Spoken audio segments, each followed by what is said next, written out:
আসসালামু আলাইকুম, আমি তাসনিয়া রহমান। আমার যে প্রথম টপিকটা সেটা হচ্ছে potassium batteries show promise.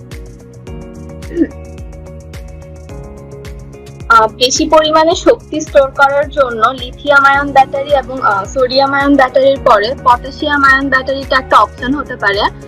Electrical vehicle টেকনোলজির হিউজ অ্যাডভান্সমেন্টের জন্য ভবিষ্যতে এনার্জি স্টোরের জন্য আমরা পর্যাপ্ত লিথিয়াম এবং কোবাল্ট নাও পেতে পারি। সেই জন্য এখনই আমাদের পটাশিয়াম আয়ন ব্যাটারির দিকে নজর দেওয়া দরকার। পটাশিয়ামটা হচ্ছে একটা খুবই সক্রিয় ধাতু, তাই এটা নিয়ে কাজ করা একটু বিপজ্জনক। তাছাড়া এই পটাশিয়াম আয়নটা স্টোর করার জন্য পারফেক্ট ইলেকট্রোড এবং ইলেকট্রোলাইটটা খুঁজে পাওয়া একটু কষ্টকর। সেই জন্য বেশিরভাগ রিসার্চের ক্ষেত্রে ইলেকট্রোড আর ইলেকট্রোলাইটের উপর ফোকাস করা হয়। পটাশিয়াম আয়ন ব্যাটারির ক্ষেত্রে ক্যাথোড হিসেবে প্রুশিয়ান ব্লু ক্রিস্টালটাকে সিলেক্ট করা হয়েছে। এর কারণ হচ্ছে প্রুশিয়ান ব্লু ক্রিস্টালটা খুব বেশি পরিমাণে পটাশিয়াম আয়নকে স্টোর করতে পারে, আর এটার সাইক্লিক স্ট্যাবিলিটিটা বেশি। তার মানে হচ্ছে যত ফাস্ট চার্জ হতে পারে ঠিক তত ফাস্ট ডিসচার্জ হয় না। টেক্সাস ইউনিভার্সিটির একটা গ্রুপ রিসার্চ করে দেখিয়েছে যে 1 কেজি লিথিয়াম আয়ন ঘন্টায় 450 ওয়াট শক্তি স্টোর করতে পারে, যেটা লিথিয়াম ব্যাটারির সাথে কম্পেয়ারেবল। আর আরেকটা প্রবলেম হচ্ছে যে আমার পটাশিয়ামটা সোডিয়াম আর লিথিয়ামের থেকে কম তাপমাত্রায় গলে যায়। আর তাছাড়া হচ্ছে ইলেকট্রোলাইট যেগুলো নর্মালি আমরা ইউজ করি সেগুলোতে অনেক বেশি দাহ্য পদার্থ থাকে। সেই জন্য পারফেক্ট একটা দ্রাবক পটাশিয়ামের লবণ আর লবণের ঘনত্ব এইসব যদি ঠিকমতো সিলেক্ট করতে পারি তাহলে এই যে প্রবলেম গুলো যে অ্যারাইজ হয় সেগুলো সলভ হয়ে যায়। ইলেকট্রোলাইট হিসেবে পটাশিয়াম ফ্লোরাইডকে সিলেক্ট করা হয়েছে, কারণ হচ্ছে পটাশিয়াম ফ্লোরাইডের ঘনত্বটা অনেক বেশি, মানে পানির পরিমাণটা কম থাকে, পটাশিয়াম আয়নের পরিমাণটা বেশি থাকে। এতে ক্যাথোডে মানে দ্রবীভূত যেটা হয় সেটা বেশি পরিমাণে হয় না, কম দ্রবীভূত হয়। পটাশিয়াম আয়ন ব্যাটারিটা লিথিয়াম আয়ন ব্যাটারি থেকে সস্তা, আর এটার চার্জটা খুব দ্রুত হয়। সেই জন্য ভবিষ্যতে পটাশিয়াম আয়ন ব্যাটারিটা ইউজ করা একটা ভালো দিক হতে পারে। আর এই টেকনোলজিটা এখনো আর্লি স্টেজে আছে। মানে হচ্ছে পারফেক্ট ইলেকট্রোলাইট, ক্যাথোড আর অ্যানোডের সঠিক মিশ্রণটা বের করতে এখনো অনেক টাইম লাগবে। মানে এই টেকনোলজিটা বাজারে পারফেক্টলি আসতে এখনো 15-20 বছর সময় লাগবে। সেকেন্ড যে টপিকটা সেটা হচ্ছে ultra rock melts rock for geothermal wave. Ultra rock হচ্ছে একটা কোম্পানি যেটা জিওথার্মাল এনার্জি নিয়ে কাজ করে। আল্ট্রা রক অনুমান করে যে আমাদের ভূপৃষ্ঠে যে শক্তিটা আছে, যে ভূতাপীয় শক্তিটা, সেটার 0.2% 2 মিলিয়ন বছর ধরে পৃথিবীর মানুষের জন্য শক্তি সরবরাহ করতে পারবে। কিন্তু যে প্রবলেমটা সেটা হচ্ছে জিওথার্মাল প্রজেক্ট গুলো মাটির 3 কিলোমিটারের বেশি গভীরে যেতে পারে না। সেই জন্য আমরা ইনফাইনাইট সোর্স অফ এনার্জিটাকে এক্সেস করতে পারি না। এখন ইনফাইনাইট সোর্স অফ এনার্জিকে যদি এক্সেস করতে চাই তাহলে মাটির গভীরে 10 থেকে 20 কিলোমিটার ড্রিল করতে হবে, আর এই ড্রিলিংটা খুব দ্রুত মিলিমিটার ওয়েভ দ্বারা করা যায়। আর মিলিমিটার ওয়েভটা কিভাবে প্রডিউস হয়, এটা হচ্ছে 30 থেকে 300 গিগাহার্টজ ফ্রিকোয়েন্সির মধ্যে যদি তৈরি করতে চাই তাহলে 10 কিলোওয়াট ডাইরোট্রন ইউজ করতে হবে। এমআইটির গবেষকরা হচ্ছে যখন কাজ করে তখন কিছু দেখা যায়, এমআইটির গবেষকরা যখন হচ্ছে কাজ করে তখন ওরা 28 গিগাহার্টজের একটা গাইরোট্রন বিম এই পাথরটার উপর ফেলে। এতে হচ্ছে একটা ওয়েভ গাইড তৈরি হয়। এই ওয়েভ গাইডটার জন্য এই পাথরটার মধ্যে গর্ত তৈরি হয়, আর এখানে একটু প্লাজমা ব্রেকডাউন হয়। এই প্লাজমা ব্রেকডাউনটা হচ্ছে একটু ক্ষতিকর। এটাকে রিমুভ করার জন্য কম্প্রেসড গ্যাসটাকে ইনজেক্ট করে দেওয়া হয়। নরমালি হচ্ছে এই পদ্ধতির মাধ্যমে মিলিমিটার ওয়েভ টেকনোলজি ইউজ করে পাথরটাকে মানে পিষে না ফেলে এরকম বাষ্পীভূত করে ফেলে, মানে অনেকটা গলায় ফেলার মতো। সেই জন্য হচ্ছে গিয়ে ভবিষ্যতে অনেক বেশি পরিমাণে যেহেতু শক্তি দরকার তাই এইটার দিকে হচ্ছে ফোকাস করতেছে। থার্ড যে টপিকটা সেটা হচ্ছে make a hack proof garage door opener. এটার ক্ষেত্রে ডিজিটাল সিগনেচারকে ফোকাস করা হয়েছে। আর এই ক্ষেত্রে ইসিসি অর্থাৎ ইলিপ্টিক্যাল কার্ভ ক্রিপ্টোগ্রাফি টা নিয়ে কাজ করা হয়েছে। আর ইসিসি টা হচ্ছে নরমালি আমার ডাটা এনক্রিপ্ট আর ডিক্রিপ্ট করতে ইউজ করা হয়। এটা একটা ট্র্যাপডোর ফাংশন ফলো করে, সেটা হচ্ছে এটা y equal x cube plus ax plus b। আর এই ট্র্যাপডোর ফাংশনটা ইউজ করার কারণ হচ্ছে ট্র্যাপডোর ফাংশনটা ওয়ান ওয়ে ফাংশন।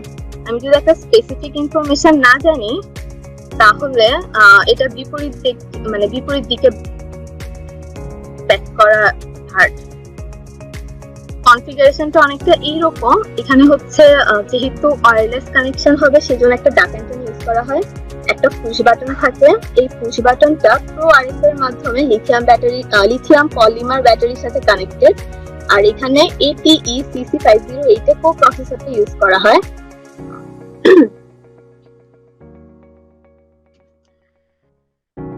আমি যদি পুশ বাটনটাকে 3 সেকেন্ড ধরে প্রেস করে রাখি তাহলেই হচ্ছে সবকিছু যদি পারফেক্টলি থাকে তাহলেই হচ্ছে দরজাটা খুলবে।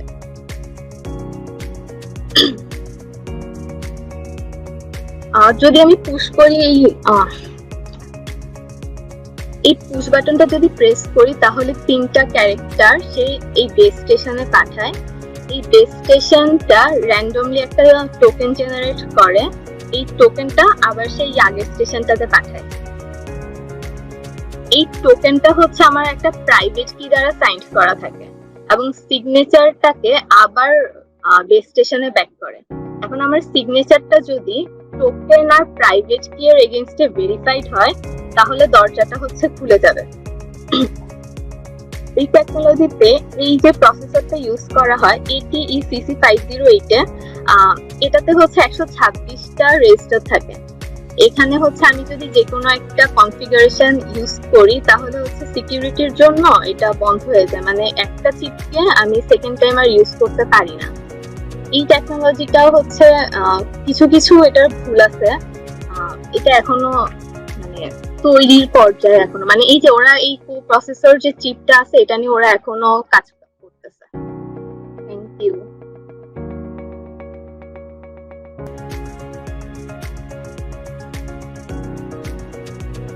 আমি মেহের নিগার।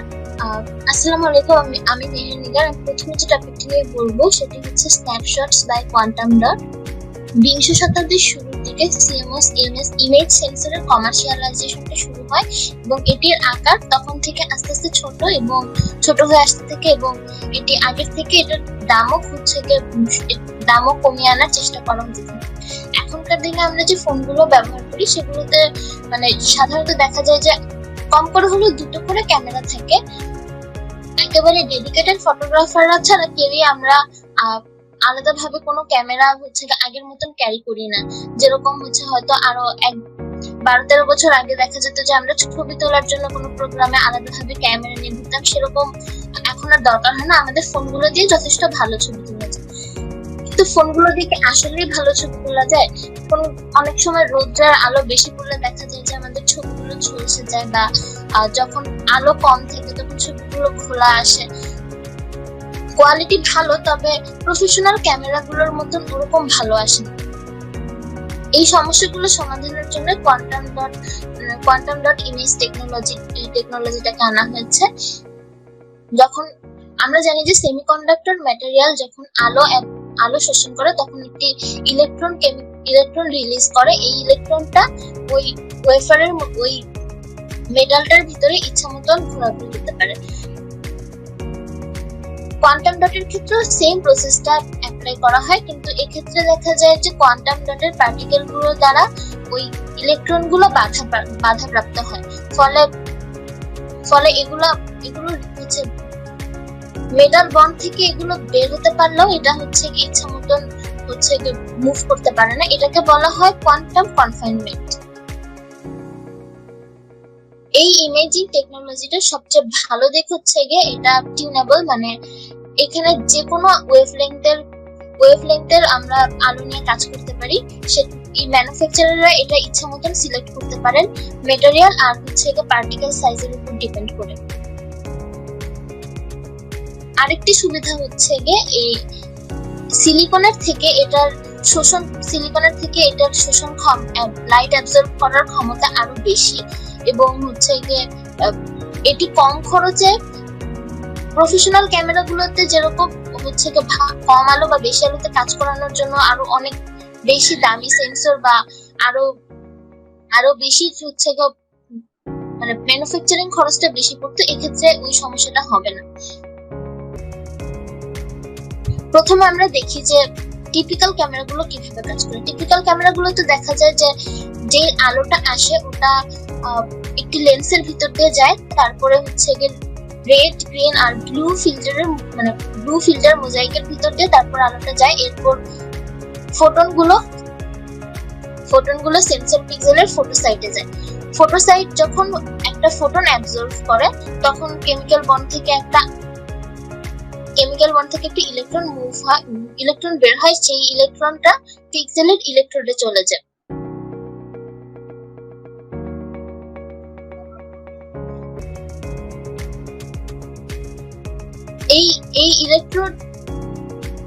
এই ইলেকট্রোডটা থেকে এরপর হচ্ছে রিড আউট ইলেকট্রনিক্স এখানে যেটা থাকে সেটা ইমেজ তৈরিতে সহায়তা করে। এক্ষেত্রে দুইভাবে ডিভাইসটা তৈরি করা যেতে পারে। একটি হচ্ছে ফ্রন্ট ইলুমিনেটেড ডিভাইস আর একটি হচ্ছে back illuminated device. Front illuminated ডিভাইসে রিড আউট ইলেকট্রনিক্সটা ডিটেক্টরের উপরে থাকে, আর এক্ষেত্রে যে আলোটা শোষণ করে সেটার রিফ্লেকশন অনেক বেশি হয়। কিন্তু ব্যাক ইলুমিনেটেড ডিভাইসে রিফ্লেকশন হয় না। এক্ষেত্রে আমাদের রিড আউট ইলেকট্রনিক্স যেটা থাকে সেটা ডিটেক্টরের নিচে থাকে। আর সিলিকন সাধারণত দেখা যায় যে 1 মাইক্রোমিটারের থেকে কম ওয়েভলেংথে যে আলোগুলো থাকে সেগুলো নিয়ে কাজ করতে পারে না। মানে এটা হচ্ছে নিয়ার ইনফ্রারেড রেঞ্জের ক্ষেত্রে এটি কাজ করতে পারে না। এখন আমরা দেখবো কোয়ান্টাম ডট কিভাবে কাজ করে। কোয়ান্টাম ডটের ক্ষেত্রে কোয়ান্টাম ডটের আকার সাধারণত সবচেয়ে বড় যে কোয়ান্টাম ডট সেটারও আকার সাধারণত দেখা যায় যে 10 ন্যানোমিটারের মতো হয়ে থাকে। এটি আল্ট্রাভায়োলেট, ব্লু আর গ্রিন লাইট শোষণ করে আর হচ্ছে রেড লাইট এমিট করে, অর্থাৎ এটাকে আমরা ফ্লুরোসেন্টও বলতে পারি। কোয়ান্টাম ডটের সাইজ যত ছোট হবে এটার অ্যাবজর্পশন আর ইমিশন এটা আস্তে আস্তে তত ব্লু কালার স্পেকট্রামের দিকে শিফট করতে থাকে। যখন কোয়ান্টাম ডটের ফটোসাইট একটা ফোটন অ্যাবজর্ব করবে, এটা হচ্ছে এটা ওটার মেটাল বন্ড থেকে এটি বেরিয়ে আসবে এবং কোয়ান্টাম ডটের যে পার্টিকেল গুলো সেগুলো হচ্ছে ওই ইলেকট্রন গুলোকে মুভ করতে যেহেতু বাধা দেয়, সেহেতু কোয়ান্টাম ডটের কাছে ওই ইলেকট্রন গুলো আসলেই কোয়ান্টাম ডটের উপর থেকে জাম্প করে এটি যেতে থাকবে। এভাবে করে সিকোয়েন্সিয়াল জাম্পিং এর মাধ্যমে এটি ফটোসাইটের ইলেকট্রোডের কাছে পৌঁছে যাবে। সেখান থেকে পিক্সেলের যে রিড আউট সার্কিট সেটা ইমেজ তৈরিতে সহায়তা করবে। রিড আউট সার্কিটের ম্যানুফ্যাকচারিংটা এবং এইটার রিড আউট সার্কিটের ম্যানুফ্যাকচারিংটা অনেক বেশি সহজ ট্র্যাডিশনাল ক্যামেরাগুলোর থেকে। কোয়ান্টাম ডট গুলো সাধারণত আমরা ওয়েফারে অ্যাড করার জন্য ইঙ্কের ভিতরেই হচ্ছে পুশ করে দিতে পারি, অথবা সরাসরি সার্কিটের ভিতরে প্রিন্ট করা বা স্পিন কোটেড করে দিতে পারি।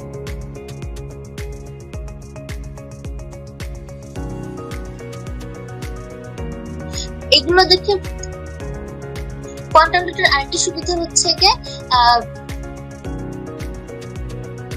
এটার যে অ্যাবসর্পশন লেয়ারটা থাকে সেটা অনেক বেশি চিকন হয়, ফলে আমাদের যে ডিভাইস গুলো এগুলোর আকারও ছোট হয়ে আসবে এবং এটা কম লাইট বা কম আলো বা বেশি আলোতে কাজ করতে পারবে। এগুলো শুনে মনে হতে পারে যে সিএমএস কোয়ান্টাম ডট ইমেজ টেকনোলজিটা হয়তোবা অনেক বেশি ভালো, এটা অনেক পারফেক্ট, কিন্তু আসলে এটারও কিছু ড্রব্যাকস রয়েছে।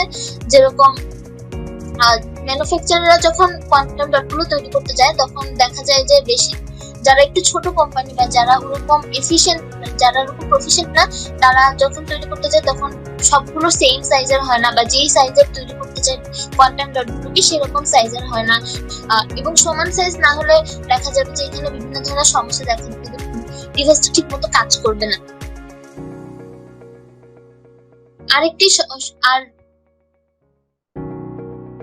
আরেকটি সমস্যা যেটা দেখা যাবে, এটা বাইরের ওয়েদারে বা বাইরের বাতাসের সংস্পর্শে এটা অক্সিডাইজ হয়ে যেতে পারে। এর ফলে এখানে নয়েজ অ্যাড হবে, মানে রেসপন্স টাইমটা অনেক স্লো হয়ে যেতে পারে, এমনকি শর্টও হয়ে যেতে পারে সার্কিট।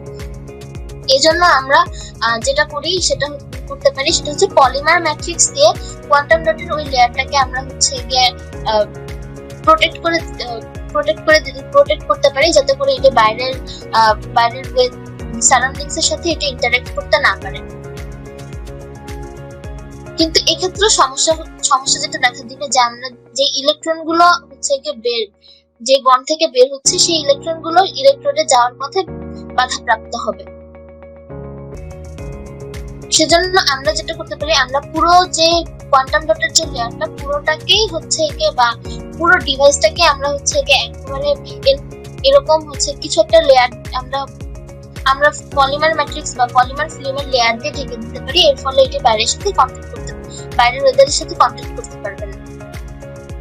আরেকটা সমস্যা যেটা দেখা দেয় সেটি হচ্ছে গিয়ে অর্গানিক সারফেক্টেন্টের কারণে ইলেকট্রন গুলো প্রপারলি মুভ করতে পারে না ইলেকট্রোডে যাওয়ার জন্য। সেজন্য আমরা যেটা করতে পারি সেটা হচ্ছে কি, আমরা লং সারফেক্টেন্ট মলিকিউলের পরিবর্তে আমরা হচ্ছে আরো শর্টার সারফেক্টেন্ট মলিকিউল ইউজ করতে পারি। এর ফলে দেখা যাবে যে আমাদের কন্ডাক্টিভিটিটা আগে থেকে বৃদ্ধি পেয়েছে। আরেকটা সমস্যা যেটা দেখা দেয় সেটি হচ্ছে কম, এটা ছোট সাইজ আর হচ্ছে আর একটু লার্জ সারফেস এরিয়ার জন্য অনেক সময় ক্রিস্টাল ল্যাটিসে ইমপারফেকশন বা কোয়ান্টাম ডটে ডিফেক্ট দেখা দিতে পারে। এর ফলে যেই ইলেকট্রন গুলো থাকবে সেগুলো হচ্ছে কোয়ান্টাম ডটের সাথে ধাক্কা খাবে এবং এটা কখনোই ডিটেক্টর সার্কিটে পৌঁছাতে পারবে না। এগুলো হচ্ছে ক্যামেরার প্রসেসরে রয়ে যাবে। আর এটার এফিসিয়েন্সি সাধারণ ক্যামেরার থেকে অনেক কম। সাধারণ ক্যামেরা যেখানে সবসময় 50% এর বেশি থাকে এটার এফিসিয়েন্সি, কিন্তু কোয়ান্টাম ডট ক্যামেরার ইমেজ টেকনোলজিতে এটার এফিসিয়েন্সি মাত্র 20%। কিন্তু তারপরেও কোয়ান্টাম ডট ক্যামেরাটা ভালো, কারণ এটার এফিসিয়েন্সি কম হলেও বা এটি কম আলো হচ্ছে কম আলো নিয়ে কাজ করতে পারলেও এটার পিক্সেল বেশি, যার ফলে আমাদের ছবি তোলার সময় সেটার কোয়ালিটিটা ভালো আসবে। এজন্য দেখা যাচ্ছে যে এখন এই সমস্যাগুলো থাকার পরেও হচ্ছে এটাকে আরো বেশি ডেভেলপ করার চেষ্টা করা হচ্ছে, এই সমস্যাগুলোর সমাধান করার চেষ্টা করা হচ্ছে। বড় বড় ভার্সিটিগুলো, যেগুলো ইউনিভার্সিটি অফ টরন্টো, সারবোন ইউনিভার্সিটি বা হচ্ছে MIT এর মতো ভার্সিটিগুলো এগুলো নিয়ে গবেষণা করছে, যাতে করে এই সমস্যাগুলো হচ্ছে দূর করতে পারি। কারণ সামনে দেখা যাবে যে এই আমাদের বর্তমানের ইমেজ টেকনোলজি যেটা থাকে সেটাকে এই কোয়ান্টাম ডট টেকনোলজি দ্বারা রিপ্লেস করা হবে। অ্যাপল বা হচ্ছে বড় বড় যে হচ্ছে ফোন কোম্পানি বা যারা আছে তারা হচ্ছে তাদের ফেস ডিটেকশন বা অন্য ছবি তোলা বা যে কোনো কাজে হচ্ছে এটা ব্যবহার করতে যাবে, কারণ এটির খরচ যেরকম অনেক কম, এটার থেকে আমরা যে ছবিটা পাচ্ছি সেটার কোয়ালিটিও অনেক ভালো।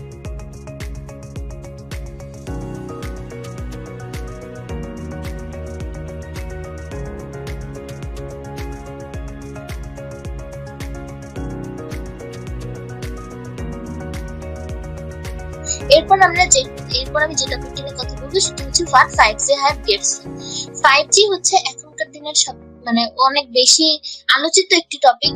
5G নিয়ে সবাই হচ্ছে অনেক বেশি আগ্রহী, বা 5G আসছে এটা নিয়ে সবার অনেক বেশি এক্সাইটমেন্ট। 5G যখন আমরা কথা বলি তখন দেখা যায় এটার ল্যাটেন্সি বা ব্যান্ডউইথ বা কোয়ালিটি অফ সার্ভিস নিয়ে কথা বলি, কিন্তু এটার ক্ষেত্রে যে নেটওয়ার্ক স্লাইসিংটা ইউজ করা হয় সেটা নিয়ে কেউ কথা বলে না। তো নেটওয়ার্ক স্লাইসিং এর নেটওয়ার্ক স্লাইসিং এর কারণে দেখা যাবে যে নেটওয়ার্ক স্লাইসিং এর কারণে মানে আমরা সবাই সমান সুবিধা পাবো না। কিরকম ওদের যে ওয়েবসাইটটা থাকবে সেই একটা নির্দিষ্ট ওয়েবসাইটে গিয়ে আমরা আমরা যেই সুবিধাটা চাই সেই সুবিধাগুলো আমরা ওখানে গিয়ে বলে দিব যে আমার লো ল্যাটেন্সি দরকার, বা আমার ব্যান্ডউইথ বেশি দরকার, বা আমার এই টাইপের রিকোয়ারমেন্টস দরকার। সেইভাবে করে আমি আমার ইন্টারনেট অ্যাক্সেসটা পাবো এবং সেইভাবে করে আমার বিলটা আসবে। এখনকার দিনে যেভাবে আমরা এমবি কিনি বা যেভাবে আমরা নেট চালাই, সেক্ষেত্রে দেখা যায় যে সবারই সমান খরচ পড়ে, কিন্তু 5G তে এটা হবে না। যার যেরকম সুবিধা লাগবে সেভাবে করে এটা সেভাবে করে নেট অর্ডার করতে পারবে।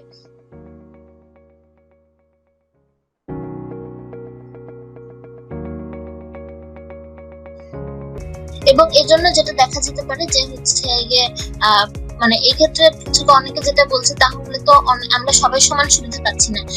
সবাই সমান সুবিধা যেহেতু পাচ্ছি না, বা অনেক সময় দেখা যেতে পারে আমরা অনেক ভালো একটা ইন্টারনেট কানেকশনের জন্য দেখা যেতে পারে অনেক বেশি টাকা পড়ে যাচ্ছে, যেটা হয়তো সবার ক্ষেত্রে অ্যাফোর্ড করা সম্ভব না। তো এটা নিয়ে এফসিসি বলেছে যে তারা এটা নিয়ে দেখছে, তারা এই সমস্যাগুলো সমাধানের চেষ্টা করছে।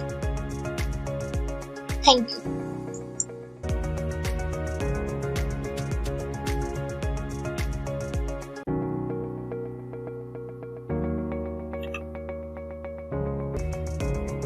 Assalamu alaikum everyone, this is Maayeesha Farzana. Today I'm going to talk about a new breed of autonomous vehicle. We all know that this is the age of Uber, Patao, etc., where mobility has sort of become a service. But the problem with the services is that they don't really cover intermediate distance. Say few miles or short distance that is usually covered by bicycling the way through.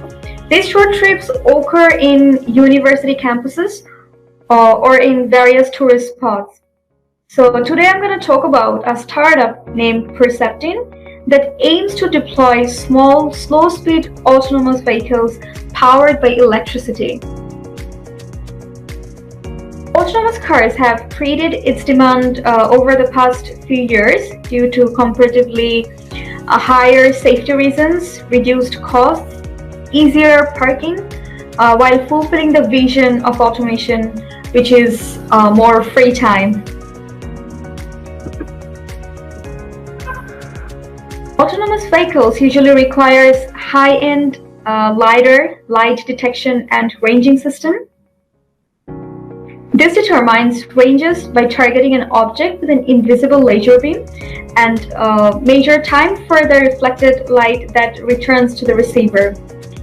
The other elements include one or more video cameras, global positioning system, which is the GPS, set of sensors, and a central computer. The GPS are not the ones that we find in our phone. Rather, they have a high-precision positioning system with real-time kinematic capabilities. Instead of using the satellite system, it uses LiDAR to determine distances. A typical LiDAR covers up to 150 meters, which is like GC2 Rangonia traveled 5 times. Anyways, the scans from LiDAR are used to identify the different shapes. LiDAR is actually a wonderful, in fact, a well-regarded technology when it comes to building an autonomous vehicle. But the problem with this technology is that it costs more than $80,000. The cameras used here run at 60 frames per second and generate huge amount of data per second. The sonar system and radars used here are comparatively cheap. Sonar usually covers a range of 10 meters and the radar up to 200 meters. And there's a central computer to control the whole system through deep learning, which takes a huge amount of data. So eventually, the sensors and computers can alone cost around $100,000, and the hardware here becomes real expensive due to the amount of data it should process. So what Perception did is, the startup that I mentioned earlier, they tried to focus on small, slow-speed autonomous vehicle. Their plan was to somehow reduce the cost, which they did. They stopped using LiDAR and deployed affordable sensors, cameras, and positioning system. Even the sensors here tend to complement each other. The sensor fusion method applied here resulted in low cost the vehicle. Perception's vehicle use satellite positioning for localization. These are not as accurate as the systems found in highway capable autonomous cars, but they do provide us with sub-meter accuracy. And over here, Perception has Perception vehicles have 4 cameras, 2 up front and 2 in the rear, which provide a binocular vision, allowing it to capture a vision that is typically given by LiDAR. These all together provide an overall view of 360 degrees. Even if the visual odometry fail or a satellite position system drop out, the vehicle would still stand on working position updates by using its encoders attached to the wheels. Hence, Perception has reduced the cost by using low-cost sensors. Another thing that should be stated is that they actually reduce the demand of the central computer because less data produced, and it reduced the computing cost to around $1,500 and peak system power to 400 watts. This concept that we are talking about has been implemented by the founder of Perception in Purdue University campus. They built a 2-seat pod for the campus and another multi-passenger vehicle that is currently being used in Nara Palace Historical Park, a tourist spot in Japan. Apart from Perception, EasyMile and Navia are working to accomplish the same goal, which is to provide low-cost autonomous vehicle. Now, to sum up, Perception's vehicles are really affordable compared to current conceptual autonomous cars where LiDAR is used. It includes complete hardware, software, and cloud, so that's why it requires less integration effort, and it is of low cost. Normally, an autonomous vehicles cost around $300,000, just the experimental ones, but Perception's vehicle costs about $10,000 US. And the alternate sensors, which I mentioned earlier, under the wheels, makes it a rather reliable vehicle. The founders are still working on new models to advance the low-cost tech used in here till date. So my next topic is more interesting because it intersects 2 completely different academic disciplines, that is art and technology. In the year 1970, with the motto "Progress and Harmony for Mankind," Expo 70 took place in Osaka, Japan. Though it's significant for being the first World Fair held in Japan, there were a lot of technological aspects that made the event rather notable. By cutting the ribbons for a domed-like structure, which we will later see in the slides, the Japanese princes back then initiated a collaborative approach of artists and engineers who worked around 18 months to build up a balloon. It was actually the structure that I have shown on this picture. This is called the Pepsi Pavilion and one of the attractions of Expo 70. It was an amazing example of arts and industry, which are pretty common today considering the amount of visual arts we get to see in the industrial commercial nowadays. The launch of the pavilion started with a collaboration of EAT, which stands for Experiments in Art and Technology, and Pepsi-Cola. The story of EAT goes back a decade ago. Billy Clover, while working in the Bell Lab, started working with a group of technicians and artists with the help of huge donations from industrialists and other businessmen. They blended electronics, telecommunications, computers with mega artistic interpretations. This collaboration of artists and engineers were seen as beneficial not just to arts but also to the academia and industry. The pavilion was born in backyard conversation between the VP of Pepsi's marketing and Robert Breer, who happened to be his neighbor and an incredible sculptor who belonged to the uprising EAT group. It was an amazing artistic investment done by Pepsi back then. So here is a system of pipes and fog-emitted nozzles, which was designed by Nakaya and physicist Thomas Lee, which cloaked the dome in artificial cloud whose shape would change in response to the weather. Inside the dome structure, where the mirrors reflected visitors and the floor upside down in the huge space.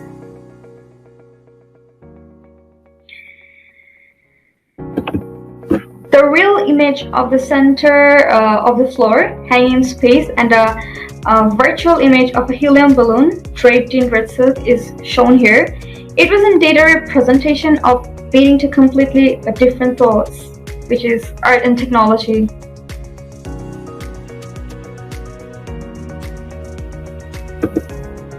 Here is Riddy Birchfield holding a pink flag, and we can see the mirror reflecting her upside down. It's the pavilion control room, showing the racks of TAC reel-to-reel tape recorders that provided the input sources of the sound system inside the dome. Pepsi executives didn't view the pavilion as an experiment or even a work of art contradictory to the engineers and artists' point of view. They rather considered it a product they had paid for, so the partnership didn't last and ended with EAT staff smuggling the audio tape. Despite of the ouster, many critics did talk in favor of the pavilion for its brilliance in arts and technology.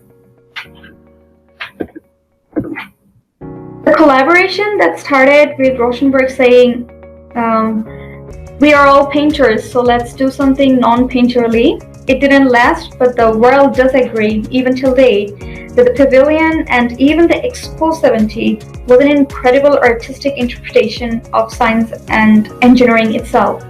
This showed that artists and scientists can effectively communicate, work on the same project, and inspire each other, which is indeed a promising attempt to make any academic experiences or even industries enriched.